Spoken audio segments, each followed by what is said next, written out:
Welcome to the Business Growth Masterclass, where business growth is made simple. I'm your host, Albert Gillespie. And I'm your co-host, Kellen Ketchersid. Join us as we bring you stories from business leaders so you can learn from their wins, their losses, and everything in between.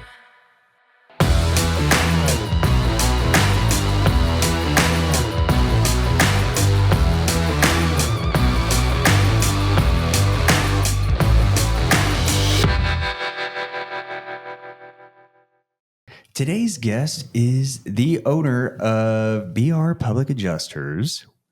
Without further ado, welcome to the podcast, Mr. Bryan Roberts. Yeah, thanks for having me. Again? Again. Yeah. Part two. Yep. I did something on the first recording and sound didn't record. So I find a new way to screw things up all the time, but an opportunity to learn, I guess. There you go. Yeah. So we BR Public Adjusting. Y'all do public adjusting. Mm-hmm.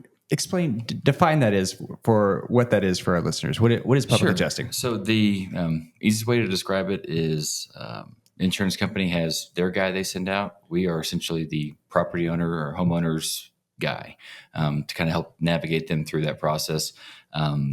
Because, again, your insurance company, they do this all day, every day. You might be messing with the claim once every 10, 15 years.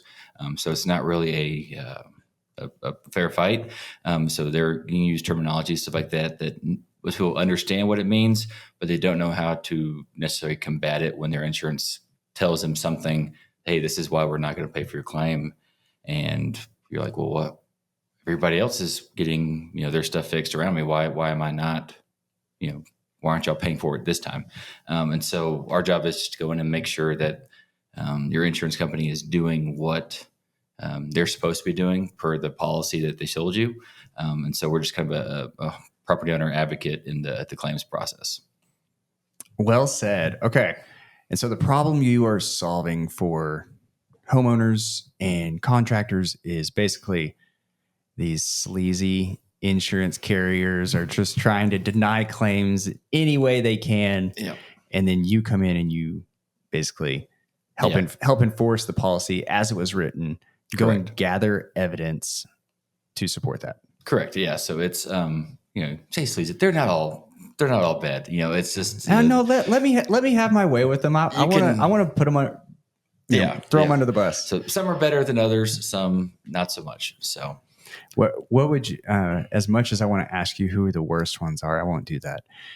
What are like the top two in Texas for, the average homeowner? Sure. So for me personally, I was going to go back and forth on this, but it's easiest for me to deal with is Texas Farm Bureau. That's who I have on my house.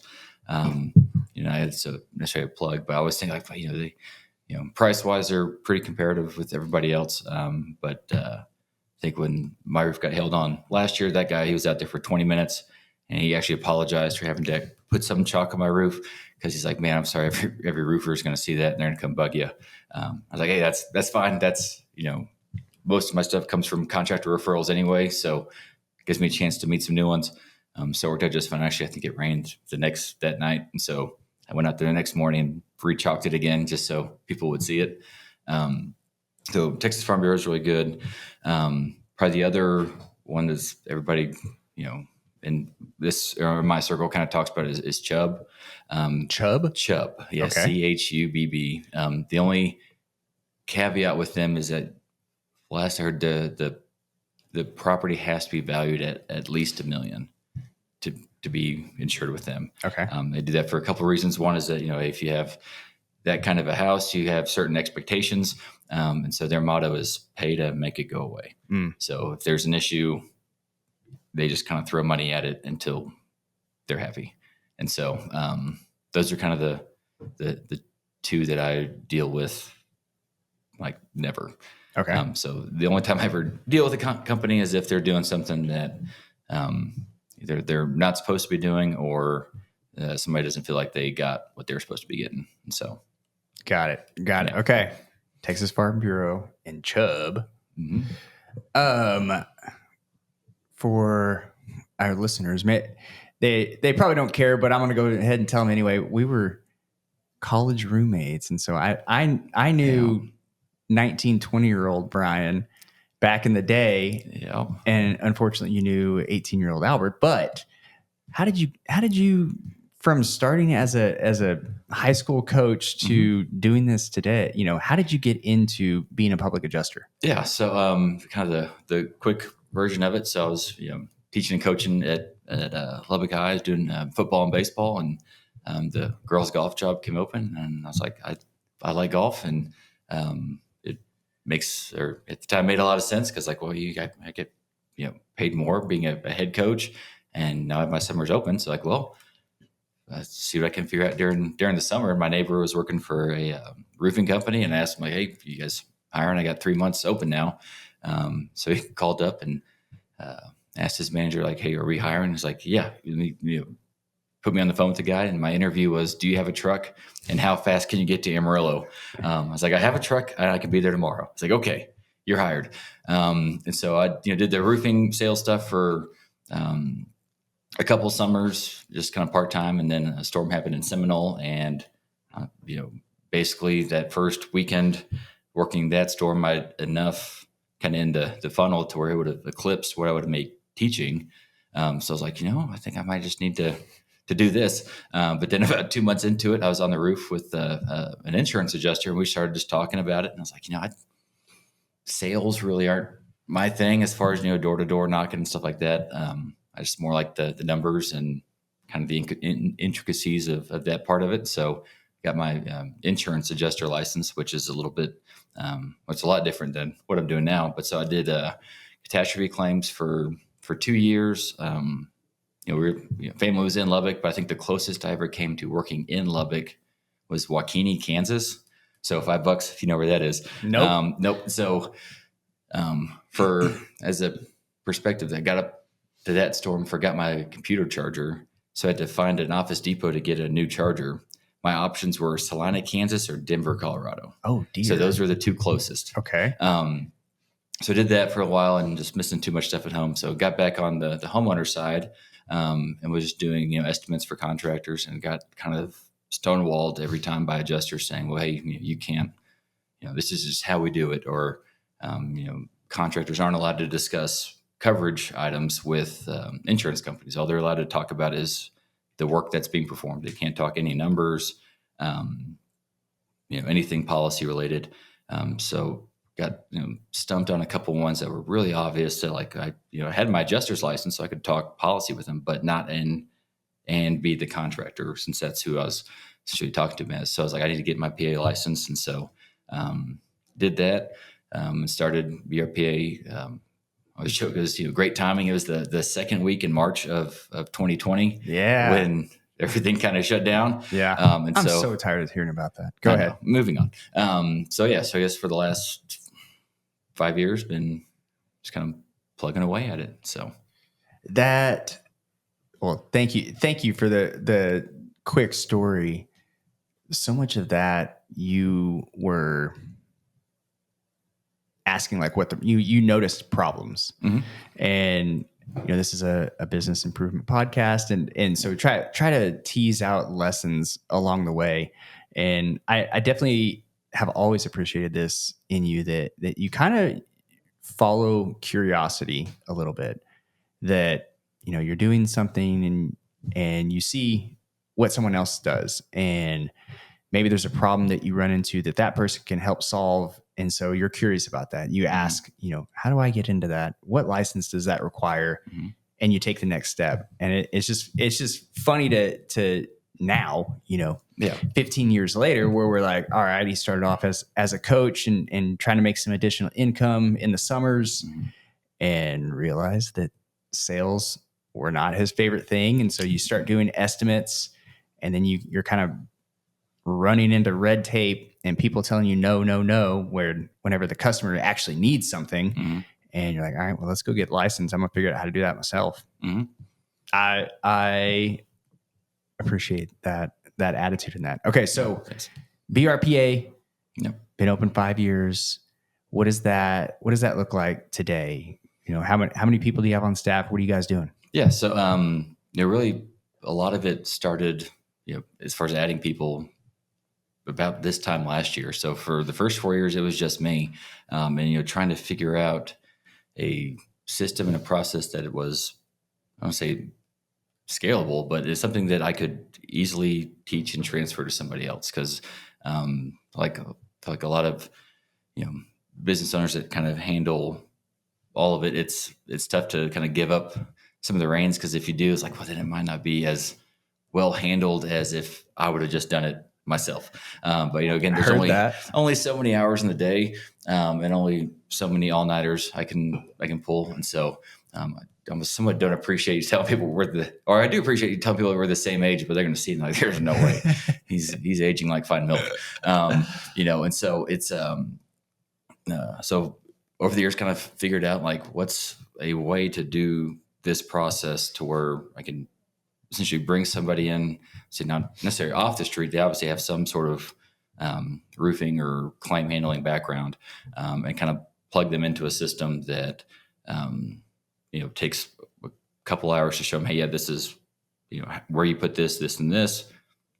Got it. Yep, we're good. And then they can kind of go. So right now, there's we have another guy that's licensed as a PA in the office, and there's 4 other guys that do appraisals. So that's kind of another part of our business is we try to get it to where people can send us, hey, this claim was either denied or not paid properly. Which route does it need to go? And so I found a lot of times is that appraisal is a much more cost-effective way to get claims resolved. And what appraisal is in every insurance policy, there is a appraisal clause. They all say basically the same thing. Every carrier has a couple of different little nuances with it, but it's basically was created to take the place of litigation, to where each party hires a neutral third party.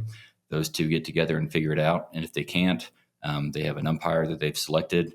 And that guy's kind of the swing vote. And so if you deal with an attorney, sometimes it's 6 months, a year, 2 years down the road before you get something figured out.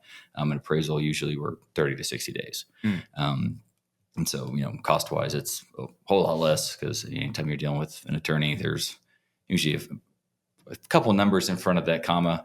And so we, do keep things pretty low, just to try to get things fixed fast. So that way, again, because nobody really likes having an insurance claim hang over their head for months at a time. It's something they just want to get done and kind of move on with their life. Because again, it's not priority for most people. I mean, I remember thinking right before I got into even into roofing, like I had no clue what kind of roof I had. I didn't care.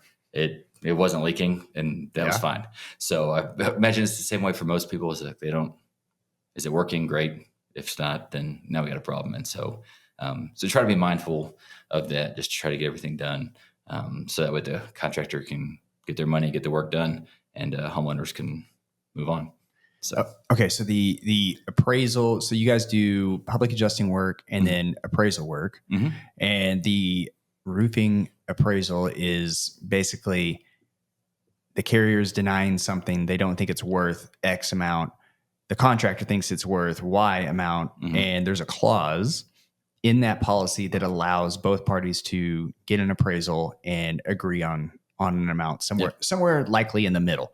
Yep. What? So when is the public adjusting part? Where does that fit in? So that happens whenever the reason why they denied it is something policy related, whether you have a cosmetic endorsement, or they're saying, well, we just don't owe for it because of this, or they're denying it for something specific in the policy, and it's not just like wear and tear or something like that. It's something that specifically excludes the damage that was incurred. So we'll see it sometimes on the pipe breaks, stuff like that. They'll say, oh, we don't owe for mold. It's like, well, I get you don't owe for mold if that was the cause of the loss. Like if you notice, hey, I got mold in my shower, I need to file a claim. Well, yeah, the mold was the cause in that case, and then they wouldn't owe for it. But if you had a pipe that broke and then 3 days later, hey, I got mold in here too, then hey, yeah, no, that is usually covered in the policy. Some of them, again, they're all written just a little bit different every time, and it's I always kind of use the McDonald's warning label. Like there's a reason why they have that in there, because they have probably been sued by that verbiage before. Mm. And so now, yep, we got to include that in there. And so when you get something like that, as far as a denial, yeah, you kind of do have to go the public adjuster route, just because we have to argue policy language. In appraisal, you're not allowed to do anything policy related. It is just, hey, what is the, What's the cost? What's the cost? Yeah. And it's the amount of loss is, I think, the term that is used. Got it. So Got it. Okay. Interesting. How do you get customers? Where do they come from? So probably 98% of the business is contractor referrals. And so it is for the first 5 years, I guess, since I started, it has been just contractors referring me to other contractors. And so I made business cards my first week thinking, oh, I'm going to hand these out all over the place. And I hadn't made 1 cent. So the phone was just kind of rung. Guys were like, hey, I got your number from so-and-so. They said you can help me with this. And it's been a weird blessing in a way towards like, yeah, the phone is just kind of rung. And so that's been pretty weird. Yeah. So, yeah. That's different than a lot of businesses. So it's more of a business to business sales instead of business to customer, because the end customer is the homeowner, but you are selling to the business. And so how do you market that? How do you find, I mean, you mentioned that, there's a lot of word of mouth, but initially, I'm thinking of the listener right now, maybe they have, a lot of customers that they're selling to, but they're thinking, how do I go and get, that business to business, maybe that distributor or, another business that could buy my products. How did you go about that in the beginning? It was, I think you told me this. It's somewhat, makes sense to hear, but it's every business solves one of two problems. If you can solve both, great. But it's something people can't do or they don't want to do. So a lot of contractors either they can't deal with the insurance in the way they need to, just because they don't have the license, and then it's either they don't want to spend the time doing that, because again, if they're dealing with insurance companies all day, they're not able to go out and meet, new customers or whatever it is. So it's, I was trying to think of a way initially to like, hey, how can I solve the most problems with one solution? So as far as, reaching those guys, a lot of times it was either, just cold calling, just random contractors. At the very beginning, I think I, called like 40 guys. And I think I picked up maybe like 1 or 2. And then from there, I guess it was the lucky 1 or 2 that they knew so-and-so, and that person knew this person. And so a lot of it's been just kind of organic word of mouth. That the roofing industry is really weird, is that like every, company, they have 15 guys, and then somebody will get disgruntled, they'll leave, go start their own. And so then that guy would have saved my number, and he, uses me. Now he uses me, and then he'll hire a bunch of guys, and one of their guys will get disgruntled, they'll leave and go start their own. And so it all, early on, I guess the 1 or 2 that I called, it was lucky that those guys left and started their own. And I have no clue if that answered your question or not, as far as how I go. So it's I feel like my story is somewhat unusual to where that's, it's not like, spend a lot of money on SEO and that kind of stuff. And it's just weird. That's more often than not the answer. And for one, the roofers leaving and going to another roofing company disgruntled, I've seen that a lot in Lubbock and in West Texas. It's comical. Yeah. But I like your 2 things. Either they can't do it or they don't want to do it. And so you're describing their problem and calling people and trying to help say, hey, I want to help you solve this problem. And some people are going to get it and buy into it. And some people aren't. Yeah. And then I like the tactic of, hey, do you know anybody that this would interest? Asking for the referral. Yeah. On the phone and finding the next person who, either doesn't want to do it or can't do it. And that's not a sexy answer. It's not Yeah. it's not AI. It's not, buying Google ads. It's really just talking to people, asking questions, getting to know what their problem is, and then framing your product or service as a solution to that problem. Mm-hmm. Yeah. And it's, we're obviously in Dallas. It's a very different market from Lubbock. Actually, one of the last roofing company I was worked for, he was actually on y'all's podcast, Mike Hebert over at Cantex. Cantex. So he is the last boss. Cojones. Yeah, the last boss I had out here, and I kind of, didn't believe him at the time. We say, hey, if you go to Dallas, plan on selling roofs, it's tough. I was like, it can't be that hard. Having been in Lubbock, it's like I saw guys sell a roof just pointing to the logo on a shirt. Dallas is not that way. I mean, there's 15,000 roofers in Dallas. 15,000. How many are in Lubbock? I think the BBB had like 500-600. Okay, 15,000 versus 500. Okay, yeah. So I always kind of think, okay, if as far as a market share of like, okay, how many do? And he's like, well, I'm helping 40. Okay, that's 0.001% of the market, and I'm good. So like if I talk to 200 guys and I get one yes, then I'm doing fine. Because again, I'm no real, I see not aspiration. Yeah, it would be cool if they all use me for everything, but at that point, I'm not sure what I'd do. I'd figure it out eventually, but it's not somewhat being realistic on hey, what I can handle, and then what my guys can handle, and kind of setting the standards for as far as what we need to be bringing in to make it work. And so, tell me about. Okay, so Kellen's not here, so don't talk too bad about him. But you guys have been clients of Stag Coaching for the last better part of a year, and we've worked on a lot of scalability things and a lot of building those systems and building a system that can handle scale. So can you talk about maybe some of the things that you've implemented over the last year that has allowed you to take your business to the next level? Yeah, for sure. So the CRM has been a big thing. I know you guys had put something out about CRM. I was like, oh, they're talking about me. But again, like if so, that's great. I don't know if it's a coincidence or not, but it's made life so much easier as far as being able to automate so much of the kind of the client interactions that used to take up huge chunks of our week. Just being able to, hey, when we move it to this stage, hey, yep, they get an automatic reminder saying, oh yeah, hey, we're at this point in the process, everything's moving as it should be, we're good.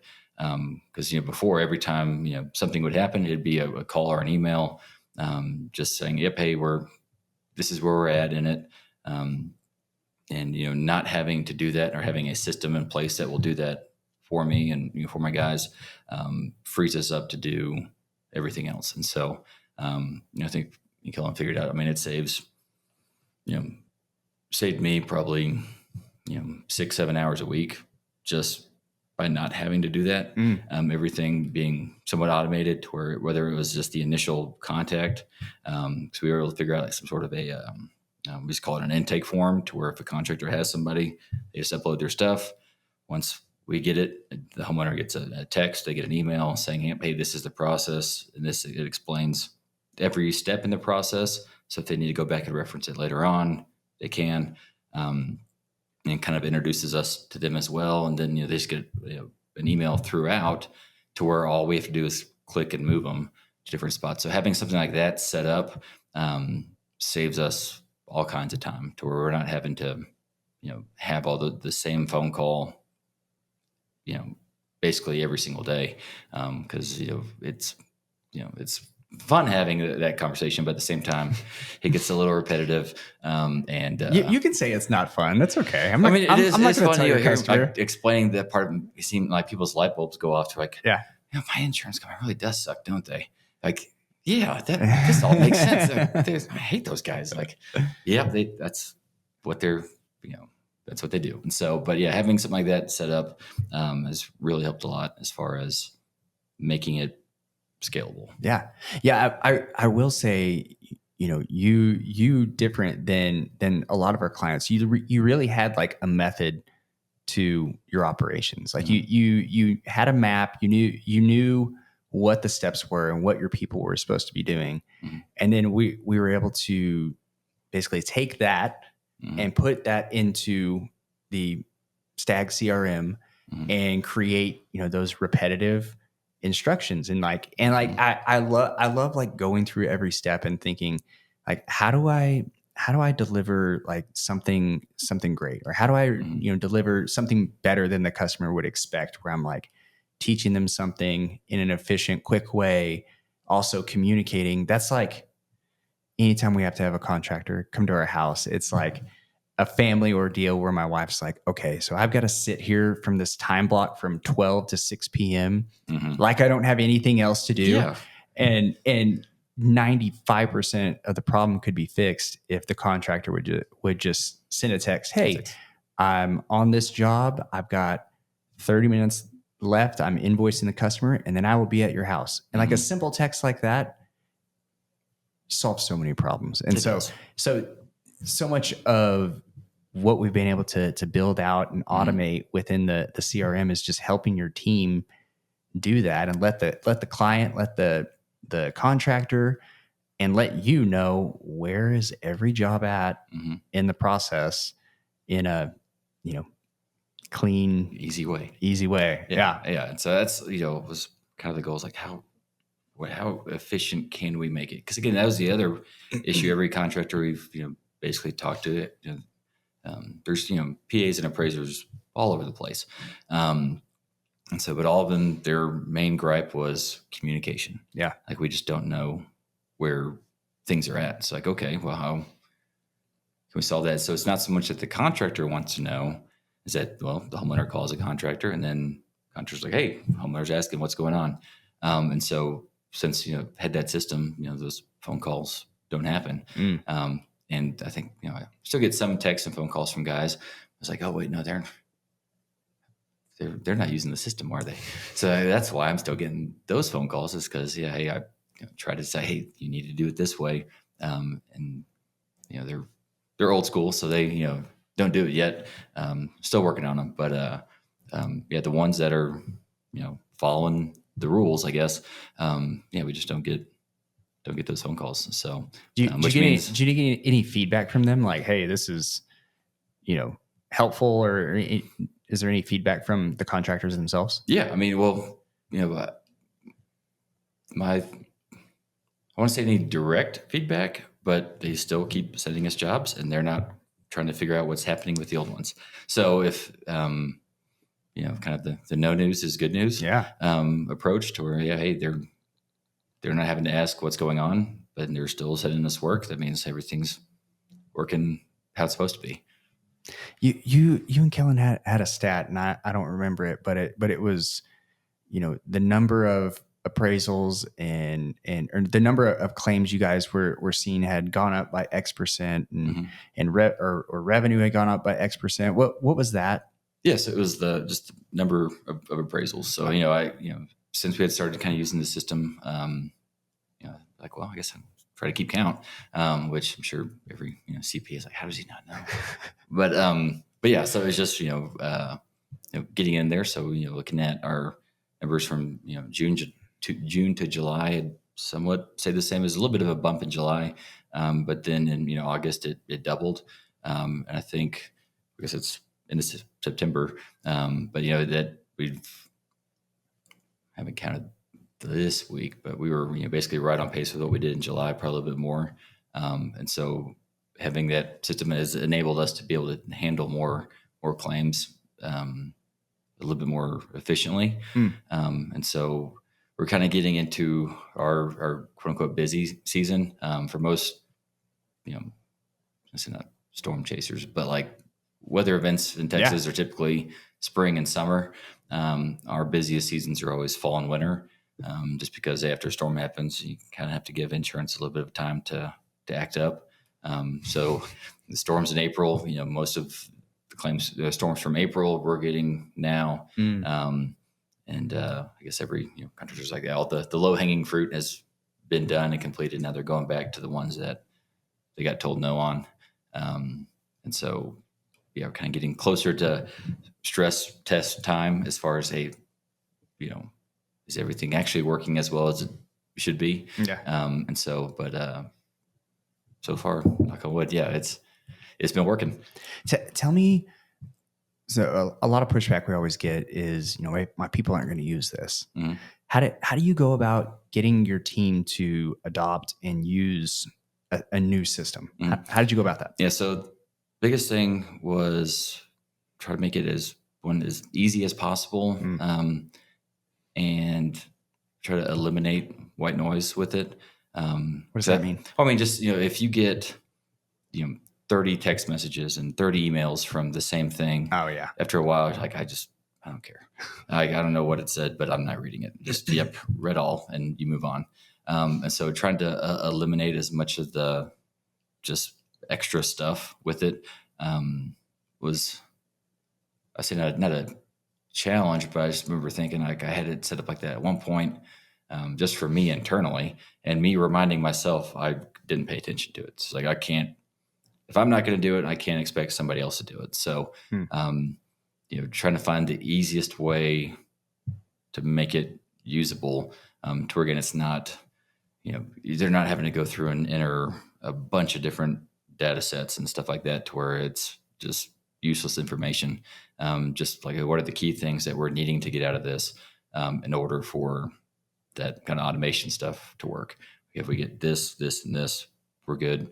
If something happens, just click and drag to whatever step you're at. So that part of it took a little bit of time, just figuring out what needed to be where and what information was relevant, what wasn't, and just try to keep it as simple and as easy for the guys as possible. Because if it gets too complicated, like I said, they're just not going to use it. Yeah. Even if you force them to, it's like, oh, great, now I got to do this. But like, hey, look, if you actually do it, it takes you 5 seconds. So yeah, well said. That is the key.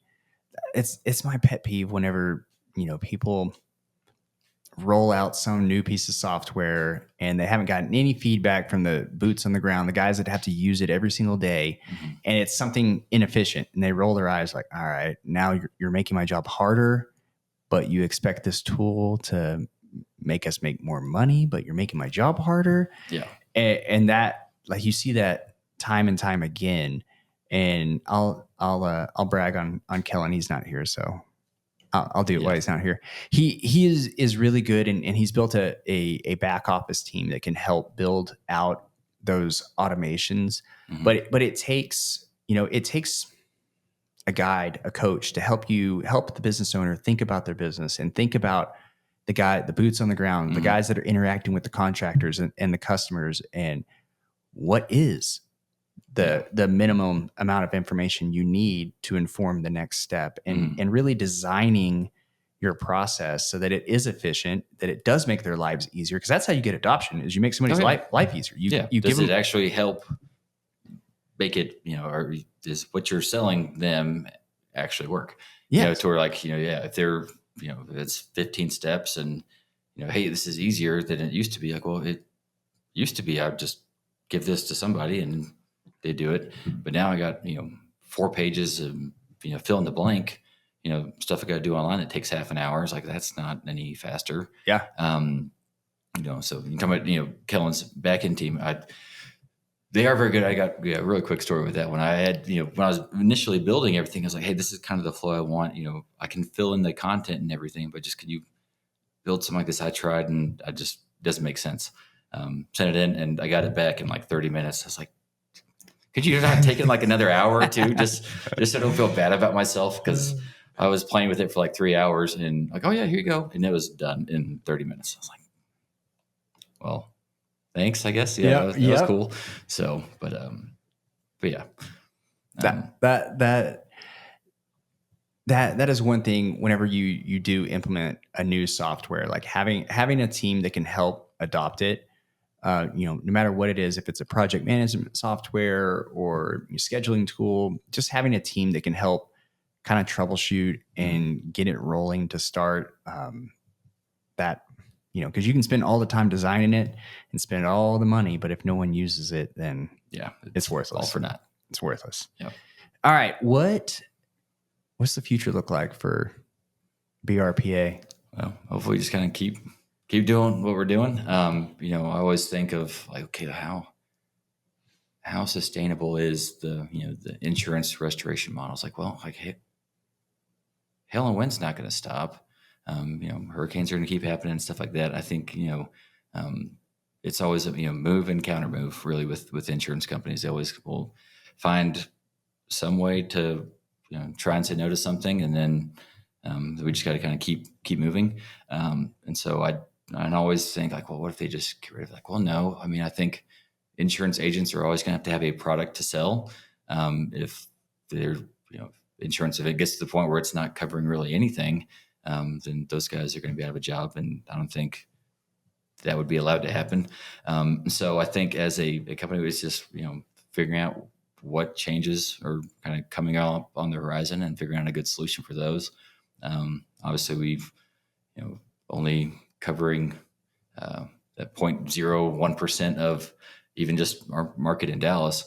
And so I think we'll just keep, adding, new contractors and people like that. And then as the need arises, we'll just keep kind of bringing in more people. And, again, I think we got it to a point to where, it's pretty easily teachable. And it's somewhat a scalable process to where, it can be, taught to, I say not anybody off the street, but it doesn't take a whole lot to figure it out. I mean, again, my background is in playing kickball and dodgeball, and I figured it out. So I don't want to say it's not that hard, but it's a fun kind of little niche in the market, and I've figured out that I enjoy. And so I'm sure there's plenty of roof salesmen out there that figured out like, I don't really like selling roofs anymore, and they kind of start down the same path that I was on, just a couple of years behind. And so so let's keep plugging away. All right. You're a humble guy, and I know you put a lot of work, a lot of care, and a lot of intention on the business that you've built. Who do I put people in touch with? If there's Cantex or Maverick or whatever roofing contractor listening to this, how do I put them in touch with you to do business with you? Sure. Probably the easiest way to do it is on our website. It's brpublicadjuster.com. There's a lot of information on there. We just got the business phone number. If you're a Lubbock person and still have my phone number, it's still that 806. Moved away from Lubbock 7 or 8 years ago and can't give it up. So, so that's always kind of fun to see people that have Lubbock numbers in Dallas. Like, oh yeah, you lived in Lubbock. It's like, yep. You go to Tech. It's like, no, I went to LCU. Oh, okay, I know what that is. Like, so it's always kind of fun. Website's great. There's spots on there to it's to request a consultation. We can do either phone call or come by and talk to you guys in the office. So we got Facebook, Instagram, that kind of stuff. Or email also works great. So great. Okay, so brpublicadjuster.com. And that's where they find all the contact info, can got your phone number, or can you request a consultation on your website? Yep. All right, man. Thank you. Thank you for joining. Yep. All right. If you are a business owner and you feel stuck in your business, you feel your business has plateaued and you can't get to the next level, go to our website, stagcoaching.com. And in the upper right-hand corner, click to book your free consultation. And in your free consultation, we can help give you 3 steps to take to get your business to the next level. It's free. It's on our website, stagcoaching.com. Thank you, and we'll see you on the next one.